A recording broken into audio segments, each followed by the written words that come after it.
जय श्री राधे, जय श्री श्याम।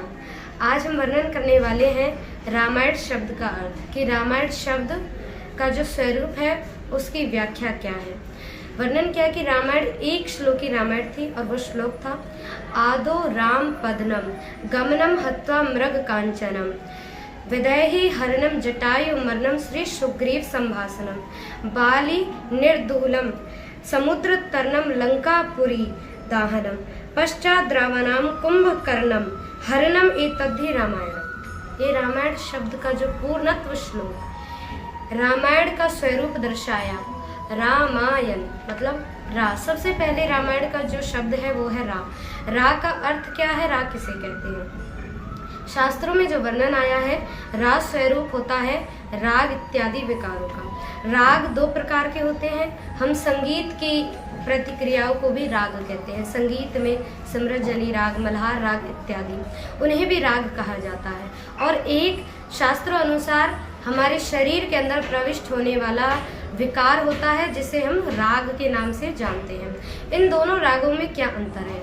प्रथम जो राग है संगीत का राग, वो राग हमें यानी अंतर आत्म स्वरूप संगीत का राग हमें उस भाव में अंतर्गत करता है जिस भाव में यदि हम दुखी हैं, हमारे मन में उदासीनता है, तो अगर आप कोई ऐसा राग सुनते हो जिस राग में मतलब महात्म स्वरूप गंभीरता हो, तो वो राग आपके उस उदासीन तत्व को और गहरा बना देता है।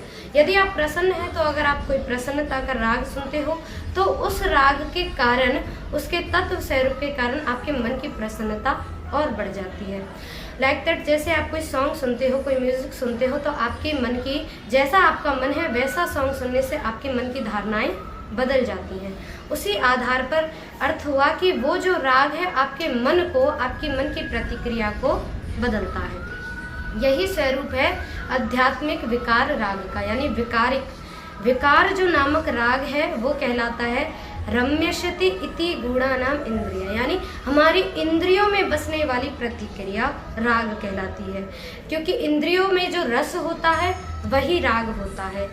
हमारा सबसे पूर्ण विकार होता है राग द्वेष। राग द्वेष हमारे ये मुख्य विकार माने जाते हैं, क्योंकि हर एक व्यक्ति के अंदर राग और द्वेष उत्पन्न होते हैं।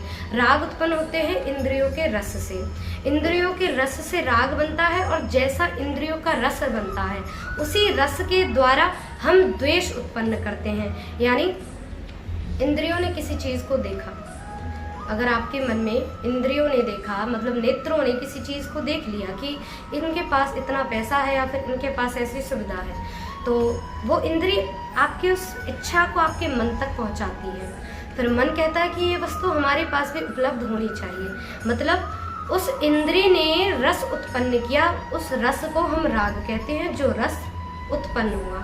अब उसी रस से द्वेष कैसे बना कि जब वो यानी राग उत्पन्न हुआ, राग उत्पन्न होने के बाद आपके मन में इच्छा जगी कि ये चीज़ होनी चाहिए, तो अगर आपके पास वो चीज़ उपलब्ध हो जाती है, अगर वो चीज़ उपलब्ध होने के बाद आपके मन में फिर ईर्ष्या और द्वेष उत्पन्न होने लगते हैं कि इनके पास इतना है, उनके पास इतना है, हमारे पास ये नहीं, वो क्रिया कहलाती है द्वेष, ईर्ष्या इत्यादि।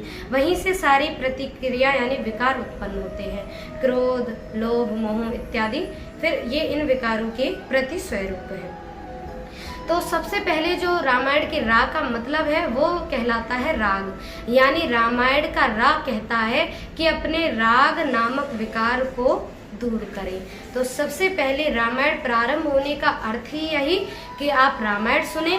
तो सुनने का मतलब कि यार रा सुनते ही आपका जो राग है आप उसे दूर करें। दूसरा शब्द है माँ, यानी रा और माँ।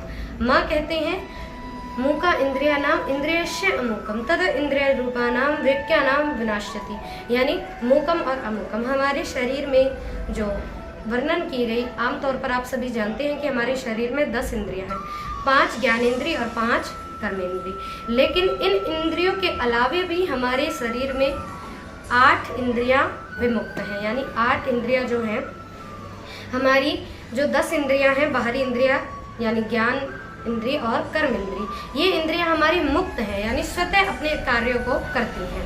स्वतः कैसे, मतलब नेत्र ने इच्छा करी वो क्रिया आप देखोगे, हाथ ने जो कहा आप वो क्रिया करोगे, पैर की इच्छा हुई कहीं बाहर चलने की तो आप वो क्रिया करोगे। यानी ये मुक्त हैं, अपने कार्य स्वयं स्वरूप से करती हैं। लेकिन हमारी जो 8 मुख्यत्व इंद्रियां हैं वो विमुक्त हैं, वो अभी तक हमारे अंतर्गत हैं।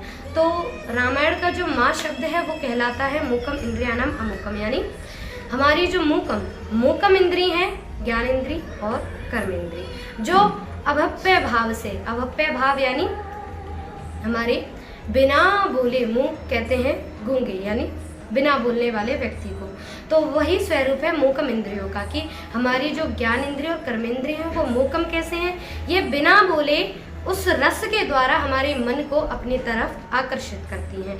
और मन के आकर्षित होने से मन जब उस क्रिया में लग जाता है तो वही हमारी प्रकृति बन जाती है।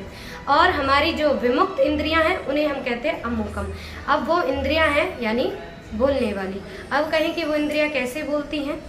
अगर बाहरी इंद्रियों ने आपको किसी पाप के अंतर्गत इच्छा रखी, मतलब आपके मन ने कहा कि पाप करो, लेकिन अंदर से कहीं ना कहीं अगर आपकी आवाज़ आती है कि ये क्रिया गलत है, ये कार्य गलत है, तो समझो वो जो क्रियाएं हैं वो आवाज़ है। कुछ लोग कहते हैं कि वो आत्म स्वरूप की आवाज़ है, लेकिन वो जो आवाज़ होती है वास्तविकता वो हमारी जो 8 विमुक्त इंद्रियां हैं उनकी आवाज़ होती है। क्योंकि वो जो इंद्रियां हैं उन इंद्रियों का स्वरूप ऐसा है जो हमें परमत्व स्वरूप से श्री कृष्ण से मिलाने का भाव रखती हैं।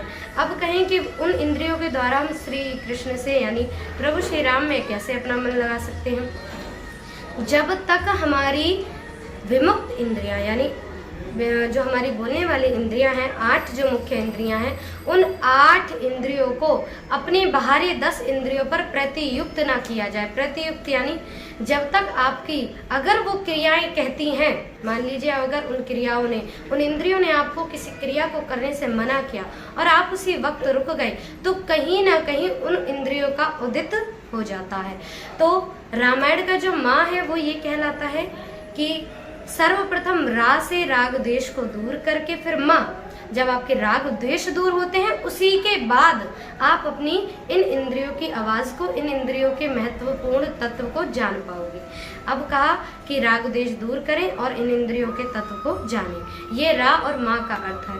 अब वर्णन किया अ यानी राम और अ। राम के बाद में अ का अर्थ आया अयन। अयन एक समय काल का भी नाम है। समय काल दक्षिणायन और उत्तरायण। दक्षिणायन 6 महीने के ये समय काल है, यानी एक वर्ष में 2 अयन होते हैं एक साल में। हमारे अकॉर्डिंग, मनुष्यों के अकॉर्डिंग एक साल में 2 अयन, दक्षिणायन और उत्तरायण। उन दोनों अयनों को एक काल समय का नाम दिया गया है। तो वही जो काल समय है वो अयन समझाता है, यानी रामायण का जो है वो ये भाव कहता है कि अयन प्रतिभा यानी समय प्रतिभा में जब आप प्रत्येक प्रतिभा में आपका जो भाव रहेगा राग द्वेष से दूर और मूकम इंद्रियों के द्वारा अमूकम इंद्रियों का भाव व्यक्त करना, तब ही आप प्रत्येक अयन में, अयन का दूसरा अर्थ होता है कि राम के स्वरूप को अपने हृदय में बसाना। जब आप इन दोनों प्रतिक्रियाओं के रा और माँ प्रतिक्रियाओं में आगे बढ़ पाएंगे तब आप उस अस्वरूप यानी अयन स्वरूप को श्री कृष्ण के, राम के स्वरूप का अपने हृदय में बसा पाओगे।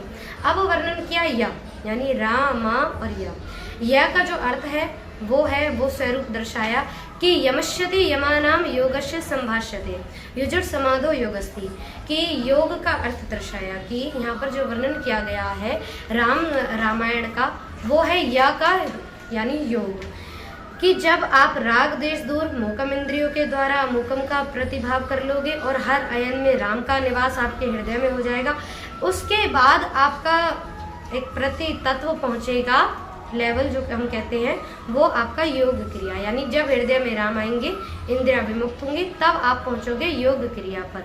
योग क्रिया के लिए सबसे जरूरी आवश्यकता होती है जब आपके पूर्ण तत्व, आप इन तीनों क्रियाओं में आगे हो जाओगे तब आपकी योग क्रिया 8 चक्रों तक आप जा पाओगे। 8 चक्र हमारे शास्त्रों के अकॉर्डिंग 8 चक्रों का महत्व दर्शाया। 8 चक्र हैं यानी सहस्त्राधार चक्र और अग्नि चक्र को हम आज्ञा चक्र भी कहते हैं, नाभि कमल चक्र, विभूति चक्र, विशुद्धि चक्र, मूलाधार चक्र और मणिपुर चक्र। तो इन चक्रों को विभूति चक्र को हम अनाहत चक्र भी कहते हैं। इन 8 चक्रों का जो महत्व दर्शाया कि प्रत्येक क्रिया को जब आप तीनों क्रियाओं में आगे हो जाओगे तब आप अष्ट चक्र में राम का निवास कर पाओगे। अष्ट चक्र की प्रतिक्रियाएं क्या है?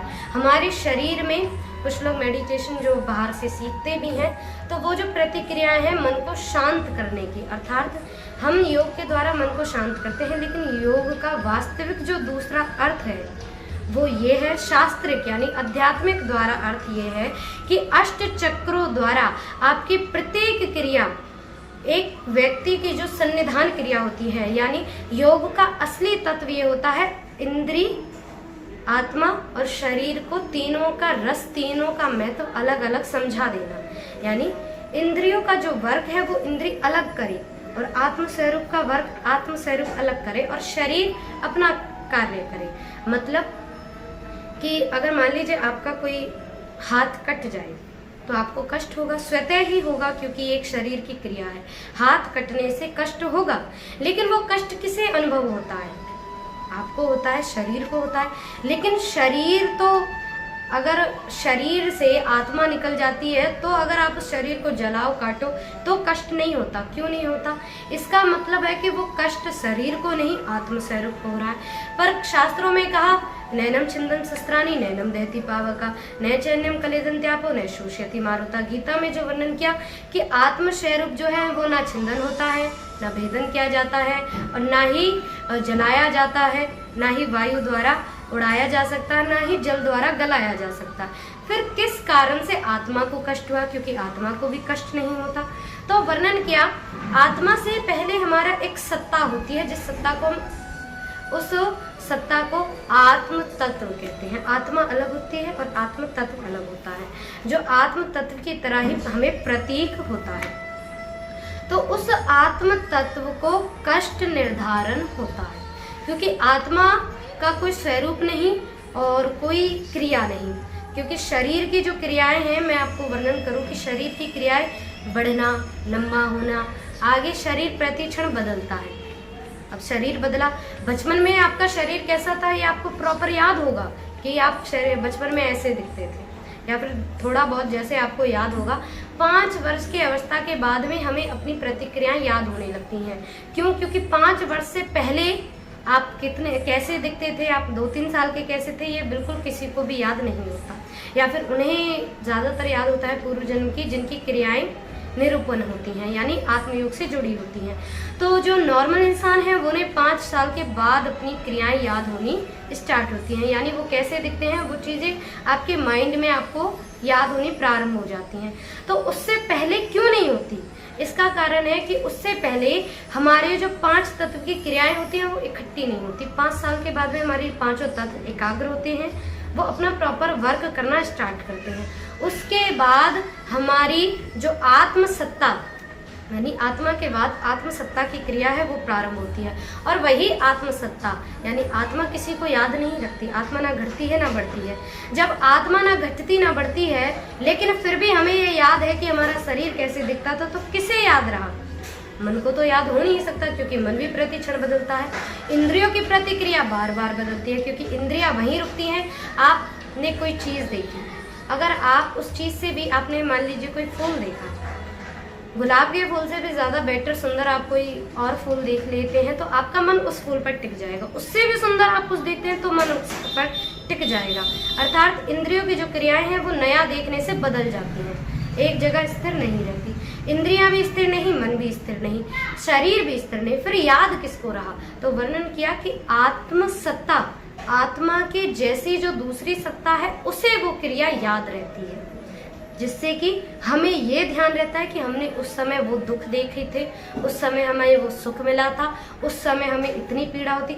भले उस पीड़ा का अनुभव आपको याद करते टाइम नहीं होगा कि आपको मतलब कि वो पीड़ा आपके लिए कैसी थी। वो पीड़ा आपको तभी अनुभव हो सकती है जब वो पीड़ा आप प्रैक्टिकली अपने शरीर पर अप्लाई होते हुए आप उसे अनुभव करोगे।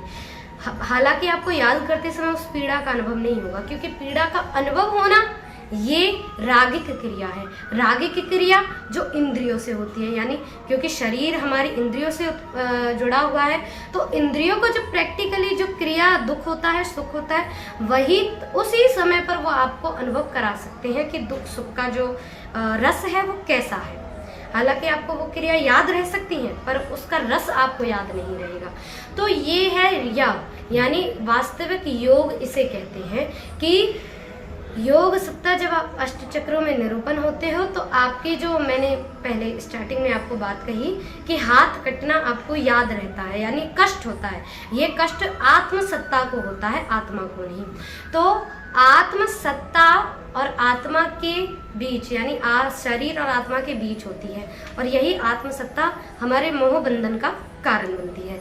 तो मोह बंधन का कारण योग क्रिया के द्वारा ये आत्म सत्ता की प्रतिक्रिया धीरे धीरे नष्ट हो जाती है। हम इसे नष्ट कर सकते हैं, और जब ये प्रतिक्रिया नष्ट होती है तो हमें ना आत्मा का भाव नजर आता है, ना ही शरीर का भाव नजर आता है। फिर भले हमारा शरीर क्या है, कष्टित हो जाए, दुखित हो, पीड़ित हो, हमें वो क्रिया फिर यानी कहीं ना कहीं कोई भी इफेक्ट हम पर उस क्रिया का नहीं होगा। जैसे कि मान लीजिए अघोरी होते हैं, अघोरी शिव भक्त होते हैं, ये शिव जी की एक संप्रदाय के पथ को माना जाता है। तो अघोरियों की जो क्रियाएं होती हैं वो ऐसी होती हैं कि वो शिव जी के लिए अपने शरीर को काट करके भी अग्नि में चढ़ा देते हैं। शरीर को काटना एक जो स्वरूप दर्शाया, अगर आप नॉर्मल इंसान कोई शरीर को काटता है तो कैसी प्रतिक्रिया, उसे कष्ट भी होगा और रक्त बाहर भी जाएगा। लेकिन अघोरियों के लिए वो क्रिया क्यों नहीं होती? अगर वो अपना शरीर भी काटते हैं तो भी उन्हें मृत्यु प्राप्त नहीं होती। इसका कारण क्योंकि उनकी जो आत्म सत्ता की क्रिया है वो क्रिया अपने कार्य से विनिष्ठित हो जाती है। जब वो क्रिया अपने कार्य से विनिष्ठित हो जाती है तब ही एक योगी को, मतलब योगकर्ता को पूर्ण योगी कहा जाता है। जब तक आपकी आत्म सत्ता निश्चित नहीं होती तब तक आपको पूर्ण योगी नहीं माना जाता। तो रामायण के यह का जो अर्थ है वो ये है कि या रामायण का ये समझाता है अपनी राग द्वेष इत्यादि को मिटा करके योग क्रिया तक पहुंचना। अब वर्णन किया रामाय और नव। जिस समय आप योग क्रिया में निष्ठित हो जाओगे, योग करने के बाद में आता है न का स्वरूपम निर्विकारम निर्रूपम निराकारम मन सदिंद्रिय तृष्णात्, यानी आपके पूर्ण स्वरूप, यानी जिसे राम जी ने कहा कि राम में जो मेरा भक्त होता है वो मेरा ही स्वरूप धारण कर लेता है। ऐसा ही शिव जी ने शिव पुराण में भी कहा है, जो मेरा भक्त होता है वो पूर्ण रूप से मेरा स्वरूप धारण कर लेता है। अब इसका मतलब क्या है कि मेरा स्वरूप धारण कर लेना, इसका अर्थ ये नहीं कि अगर आप नॉर्मली शिव जी की पूजा पाठ करते हो तो आप शिव जी के स्वरूप माने जाओगे, ऐसा नहीं। इसका मतलब ये कहा गया कि आप योग सत्ता से किसी अपने इष्ट, जो भी आप राम जी को ध्याते हो या शिव जी को ध्याते हो, किसी एक इष्ट का जो आप ध्यान कर रहे हो उसके योग क्रिया करते करते आपकी जो प्रतिक्रियाएं हैं वो निर्विनम हो जाएं। जैसे गीता में वर्णन किया गया कि समा सुख दुखा लाभा लाभो जया जयो, कि आप सम सुख दुख में एक समान हो जाएं, तब आप पूर्ण निर्विनम निराकारम यानी बिल्कुल ही निर्विकार माने जाएंगे। तब आप राम स्वरूप न पूर्ण रामायण का अर्थ, पूर्ण रामायण आपको कहा जाएगा। रामायण किसी शास्त्रीय क्रिया का नहीं, रामायण जो वाल्मीकि जी ने नाम दिया था वो एक व्यक्ति की क्रियाओं पर दिया था। अब कहा कि व्यक्तित्व क्रियाओं का, अब व्यक्तित्व क्रियाओं के लिए जब प्रभु ने रामायण शब्द का वाल्मीकि जी ने जो नाम दिया था, वो नाम किस कारण से, उन्होंने व्यक्तित्व की क्रिया तो बता दी कि ऐसा ऐसा करने से व्यक्ति पूर्ण कृष्ण पूर्ण राम तक पहुंच जाता है, लेकिन उसके एग्जाम्पल यानी उसके उदाहरण के लिए कि एक व्यक्ति को कैसा होना चाहिए, राग द्वेष को वो कैसे दूर करे, मतलब उसके लिए उदाहरण समझाने के लिए तो पूर्ण स्वरूप से राम जी ने उस रामायण शब्द के अंतर्गत जो वाल्मीकि जी ने व्याख्या की थी वैसा ही राम जी ने जीवन जिया था। अर्थात कि राम जी के जीवन में रामायण का पूरा शब्द का अर्थ है। अब हम राम जी के जीवन में रामायण शब्द का कैसे अर्थ है वो हम बताते हैं कि सबसे पहले रामायण में रा का हमने मतलब किया था कि राग द्वेष को निकालना। ऐसा ही राम जी के जीवन में हुआ। राम जी, राग द्वेष हमें कब आते हैं, मान लीजिए आपके पास कोई वस्तु है, कोई आपसे छीन लेता है तो आपको उस पर क्रोध आएगा। अगर कोई आपसे अधिकार छीन लेता है तो आप उस पर गुस्सा करोगे, आपके मन में उससे ईर्ष्या उत्पन्न होगी, ये एक स्वाभाविक क्रिया है। लेकिन राम जी को जब राज्याभिषेक किया जा रहा था, उसी क्षण रात्रि में ये निर्णय ले लिया गया कि राम जी के लिए 14 वर्ष का वनवास होगा। राम जी को इस प्रतिक्रिया में ना राग हुआ ना द्वेष हुआ। ये राम जी ने अपनी जीवन क्रिया में दर्शाया कि इस तरीके के जीवन को कहते हैं कि राग द्वेष से विमुक्त। यानी अगर आपसे आपका अधिकार छिन भी जाता है तो वही प्रतिक्रिया, वही स्वरूप आपके जीवन में आपको अंदर से कष्ट ना हो। अब इसका मतलब ये नहीं कि आप बाहर से उस प्रतिक्रिया को कष्टित ना दिखाएं कि हमें बिल्कुल भी इस क्रिया से कष्ट नहीं है, लेकिन इसका महत्व है कि आपको अंदर से उस क्रिया का अनुभव नहीं होना चाहिए, तो ही आप रामायण के रास स्वरूप को माने जाओगे। फिर वर्णन किया कि मूकम और अमूकम। राम जी ने दूसरा अर्थ दर्शाया कि यहाँ से आगे जब राम जी एक वनवासी जीवन जी रहे थे तो पूर्ण स्वरूप से मूकम और अमूकम राम जी वही प्रतिक्रिया करते थे जो एक पूर्ण संत को करनी चाहिए। यानी एक इष्ट के द्वार तक कैसे पहुंचते हैं वो राम जी ने अपनी प्रतिक्रियाएं करी। यहाँ पर राम जी ने उस मैं अर्थ को दर्शाया, उस मैं अर्थ की व्याख्या अपने जीवन के द्वारा करी। आगे राम जी ने कहा मतलब जो वर्णन किया अयन, हर अयन में अपने इष्ट का ध्यान होना चाहिए। तो राम जी जब वनवासी जीवन जी रहे थे उस समय राम जी को जो जीवन जिया जा रहा था वही राम जी ने यह चीज दर्शाई। हर पल राम जी जिस पथ पर आगे बढ़ते रहे वहां संतों के दर्शन करते रहे, और राम जी इष्ट मानते हैं श्री शिव को। हर पल उनके रूप में इष्ट का ध्यान रहा था, यानी हृदय निवास। यानी जिस प्रतिक्रिया में, जिस कर्तव्य में वो थे, वो कर्तव्य उनके हृदय में निवास कर रहा था हर क्षण हर पल। तो यहाँ पर राम जी ने उस ए अर्थ की व्याख्या अपने जीवन के द्वारा करी कि हर क्षण आप जिस कर्तव्य में हो उस कर्तव्य को अपने हृदय में विराजमान कर लो, चाहे वो कर्तव्य आपका कैसा भी हो। फिर वर्णन किया एक योग स्वरूप। योग स्वरूप राम जी ने कैसे दर्शाया कि आगे चल के राम जी के जब मैया सीता का रावण ने हरण किया, प्रभु श्री राम की जब हनुमान जी से मैत्री हुई तो हनुमान जी को मैत्री करके हनुमान जी ने दास भाव स्वीकार किया कि प्रभु मैं आपका दास बनना चाहता हूँ। वहां पर राम जी ने जो ज्ञान दर्शित किया था वो अष्टांग योग का ज्ञान था। अष्टांग योग यानी अष्टांग योग में राम जी ने अपने जीवन में ये प्रतिक्रिया दर्शाई हनुमान के द्वारा कि हनुमान प्रति स्वरूप में शरीर का भान ना रहे। जैसे कि हनुमान जी ने अपने स्वरूप में शरीर का भान भूल करके सेवत्व भाव किया। शारीरिक सेवत्व भाव को भी योग क्रिया में माना जाता है। तो यहाँ पर या शब्द का अर्थ राम जी ने अपने जीवन में व्याख्या करी। अब कहा न, जब पूर्ण अष्टांग योग का वर्णन राम जी ने अपने जीवन में कर लिया, उसके पश्चात वर्णन किया कि जब आप पूर्ण रूप से अष्टांग योग में आगे हो जाओगे तब ही अपने अंदर के पूर्णत्व स्वरूप जो संपूर्ण विकार है, जैसा वर्णन किया निर्विकारम। निर्विकारम जीव तब बनता है जब हर एक विकार उसके हृदय से, उसके शारीरिक क्रियाओं से नष्ट हो जाए, चाहे वो काम, क्रोध, लोभ, मोह, ये सारे विकार, राग, द्वेष इत्यादि प्रत्येक विकार की प्रतिक्रिया क्षणिक मात्र भी ना रहे। तो राम जी के जीवन में जो विकार स्वरूप था वो था रावण। तो उस रावण को राम जी ने तब मारा जब पूर्ण राम जी अष्टांग योग के महत्व को दर्शा चुके थे। उसके बाद में राम जी ने नव स्वरूप दर्शाया। नव स्वरूप यानी रावण को मार के ही जीव, रावण का जो स्वरूप है रामश्यति, रामानाम वनिष्यति वर्ण इत्यादि। रावण यानी राग देश से वर्णित होने वाला वर्ण शरीर में उत्पन्न हुआ रावण कहलाता है। यानी राग दोष का जो समूह होता है वही रावण का अर्थ है। तो उसे जब राम जी ने मारा, अब कहीं कि राम जी ने रावण के नाभि कमल में यानी नाभि कुंड में ही तीर मारा था, तभी रावण की मृत्यु हुई थी। ये एक शास्त्रिक क्रिया है, लेकिन जो आध्यात्मिक क्रिया दर्शाई कि राम जी ने क्यों कर नाभि कमल में ही तीर मारा, वो प्रतिक्रिया ये है कि हमारे अष्ट चक्रों को जो पूर्णत्व करता है वो होता है नाभि कमल।